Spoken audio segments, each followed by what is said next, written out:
Many times in a divorce, people take it personally and they attack the other party. And if you have to go through that from your spouse, you need to put all of your communications with them in writing. Preferably, we'd like to do a parenting app. There's AppClose or OurFamilyWizard.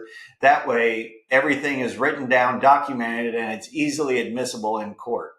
Don't When they're trying, remember, people are going to try to record you and bait you into arguments to get you to say something. The key is just remain calm, keep everything polite, professional, do everything in writing when possible.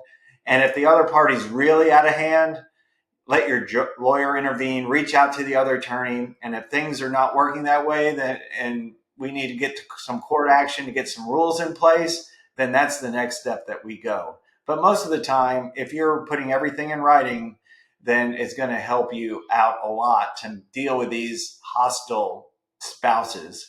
Now, if it crosses the line and turns into some kind of violence, of course, then we're going to get a protective order in place to protect you. But unless we get to that point, then definitely make sure you keep everything in writing. I think that's the best advice that I could give somebody when you deal with somebody who's hostile. In Texas, we're a community property state and things are split. Usually, in most cases, it's 50-50. However, what the law says is that it's split fairly, not equally. So what does that mean? Well, the court's going to consider factors. Who's at fault for divorce? The adultery. Was there adultery? That might be worth 1 or 2%. Was there any kind of domestic violence? Well, that's worth a whole lot more. I find that in cases where somebody's had to suffer through domestic violence and they prove that in court, they get a much bigger split of the marital estate. Also, the court's going to look at who can make more money in the future. Somebody's going to been making $400,000 their whole career, and the other person's only making $50,000. You're probably going to get a bigger split of the marital estate.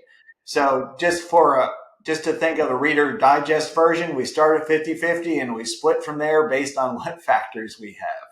In a lot of my divorces, I have people who want to get married right away again. They wanted to get it as soon as that divorce MSA is signed or the judge signs off on their divorce. However, in Texas, you do have to wait 30 days before you get remarried. There are exceptions that you can ask the judge to waive that period, but you do need to wait that 30 days in most cases. I would advise people to wait longer. You just came out of an ugly divorce. I would advise you to take a little more time before you get married. But I'm not their counselor, so they can do what they want. But remember the 30-day rule. A lot of cases involve infidelity and abuse, and they have different outcomes on the division of the marital property, and that's where they're going to have the most impact.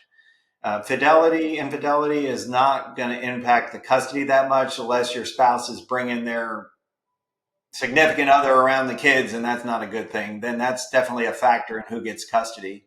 So that infidelity is going to get you just a little bit of a difference in the property division, like a 1 or 2%. Now, abuse, if somebody's abusing you mentally, physically, that has a bigger impact on the division of property, especially if it's physical abuse. And if that's proven, then that other spouse is not going to get as much of the marital estate. I mean, I would venture to say I've had some where the person who's been abused got 80-90% of the marital estate.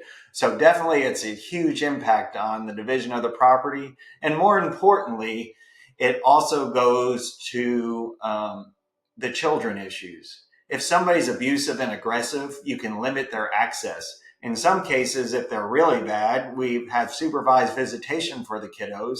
They have to go to like if they're in Harris County, they have the Harris County Domestic Relations Office, and they supervise those visits for those parents who can't keep their temper under control and can't keep their hands to themselves. So definitely, I would say out of those two, abuse has the biggest impact, overreaching whether you have kids or not. Prenups and postnups are very helpful in divorces, and here's why. You've already worked out with your spouse, whether you did it before you were married or whether you did it during the marriage, of how everything is going to be divided. And as long as that order is enforceable, meaning that there was good disclosure, everybody signed it the proper way, and it was done by a professional who wrote it up properly, it's probably going to get enforced. And that just takes away a lot of the strain, a lot of the work, and it gets you to the end of the divorce a lot faster. And it preserves people's monies. A lot of times, if you don't have any of these, and say I make $1 million in a short time, and all that money is community money. If I've had a prenup or postnup saying that all of my income is my separate property, when I get divorced, all that money is mine. Also, if you qualify for spousal maintenance in these pre or post nups, you're able to waive that, each of you. So if the court assigns that, then you can come back and ask that that be given back to you, because you guys don't want that to happen in your case. So it puts you in control of the finances before you get aggressive and angry with each other, and people can work things out.